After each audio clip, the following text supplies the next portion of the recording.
So what did Jesus do at the cross, according to the New Testament writers like Paul and Peter and others?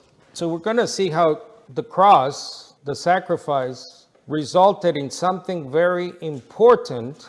So what we read here in Colossians 2, I see two very important things that happened at the cross. The one is the reference to the certificate of debt in verse 14 that Paul says were against us with all its decrees. Typically, this is understood as probably those aspects of the law of Moses, what Paul elsewhere calls the works of the law. So maybe things like the Levitical system, the Jewish calendar, and of course circumcision of the flesh. But I want to focus on verse 15. The rulers and authorities were disarmed. What does that mean? What are rulers and authorities? A similar phrase appears in Ephesians 6, verse 12.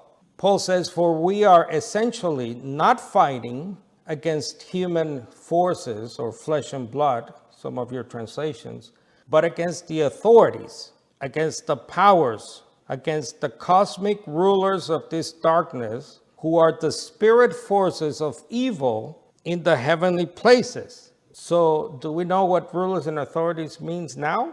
Perhaps not yet, because we have the similar thing, right? Authorities, powers, all right, cosmic rulers of darkness, spirit forces of evil in the heavenly places. Sounds a bit vague, perhaps. I think Paul here and other New Testament writers are talking about spiritual beings that we cannot see or hear most of the time. Barnes notes Colossians 2:15. It says, "There can be no doubt, I think, that the apostle refers to the ranks of fallen evil spirits which had usurped a dominion over the world." And then they give as reference what Jesus said in John 12, verse 31. Now, the ruler of this world system is going to be thrown out or cast out, Jesus said. There is a group of, unfortunately, non-Trinitarians or Unitarians calling themselves Christadelphians who have for now 100 plus years. They continue to teach that the devil, Satan, and demons or unclean spirits are not actual real beings. They're either your fallen human nature or mental diseases, physical diseases. This Christadelphian teaching mainly undermines the ministry of Jesus as a whole.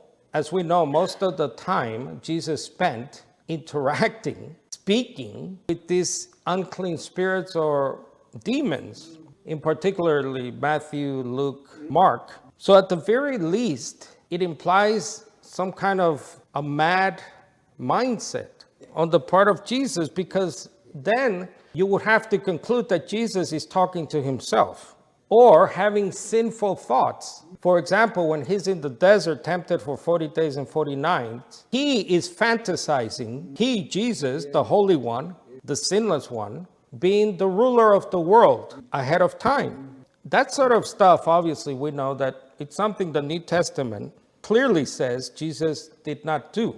I mean, as a matter of fact, when you look at passages like Philippians 2, the famous passage there of Philippians 2, which we have been sort of sidetracked from its real message, that begins at verse 5. And then 1 Peter 2:22 says, "He committed no sin, nor was deceit found in his mouth." So if Jesus is having all these sinful fantasies, sinful desires coming from himself, as the Christadelphians teach, that's what a Satan or a devil or the demons, unclean spirits are, then you have just destroyed the Jesus of Paul. You should have the same attitude, or you could say have the same mindset that Christ had. The description here of someone who Paul says did not regard equality with God as something to be grasped. But apparently he did. He did grasp at it in his mind, in his fantasies in the desert for 40 days and 40 nights. Paul says he emptied himself. What does that mean? Well, you got the what some call Hebrew parallelism in the next verse. Emptying himself means he humbled himself. If you're having fantasies of superpowers, that's not a humble and then obedient mind, is it? So that's the least of it. At worst, the Christadelphian teaching implies that Jesus lied, because he was going around, Jesus, pretending to interact with non-existent pagan entities, non-existing Jewish myths and legends. But they would say, some Christadelphians, oh, Jesus is catering to the vernacular, to the language of the time. He's just catering to those customs. And apparently he's never clear about that. Paul never says, oh, by the way, when we talk about the devil and Satan and demons or unclean spirits, we're just going along with it. Is there any New Testament writer that does that? I don't think so. So the fact is, Scripture repeatedly warns against the devil, actually calls it the schemes of the devil, and against his angels of evil, that is, demons or unclean spirits. I'll give you a few verses here. 1 Peter 5:8, stay alert. Watch out for your great enemy, the devil. He prowls around like a roaring lion looking for someone to devour. 2 Peter 2, for if God did not spare angels when they sinned, but sent them to Tartarus, then the Lord knows how to rescue the godly from trials and to hold the unrighteous for punishment on the day of judgment.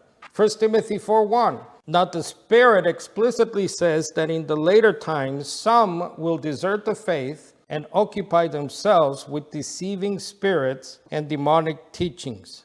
Can you imagine reading verses like these throughout the New Testament with a Christadelphian, pardon the pun, mindset? Stay alert, watch out for your great evil human inclination, prowling around like a lion. For if God did not spare fallen human nature when they sinned, the Spirit says in later times people will desert the faith, occupy themselves with evil fallen human nature and fallen teachings. So my point here today is, if you don't know your enemy, you will succumb to your enemy.